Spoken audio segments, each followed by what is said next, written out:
वैष्णवी हगवणे प्रकरणातील आरोपी निलेश चव्हाण आठवड्याभरापासून फरार आहे। पिंपरी चिंचवड पोलिसांची 4 पथकं आणि पुणे पोलिसांची 3 पथकं राज्यात आणि देशातील इतर राज्यांमध्ये निलेशचा शोध घेत आहेत।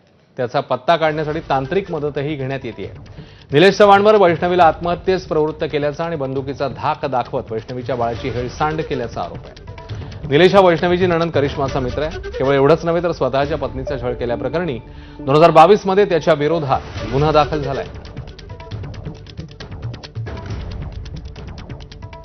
हुंडाबळी गेलेल्या वैष्णवीचा सासरा राजेंद्र हगवणेला फरार असताना आसरा देणाऱ्या 5 जणांविरोधात कारवाई करत पोलिसांनी त्यांना बेड्या ठोकल्या होत्या। या 5ही जणांना न्यायालयाने 25,000च्या जात मुचलक्यावर जामीन मंजूर केलाय।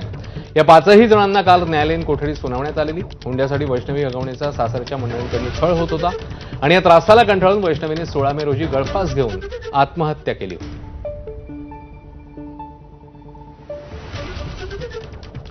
2024 मध्ये वैष्णवीची जाऊ मयुरी जगतापनेही हगवणे कुटुंबाविरोधात तक्रार दिली होती।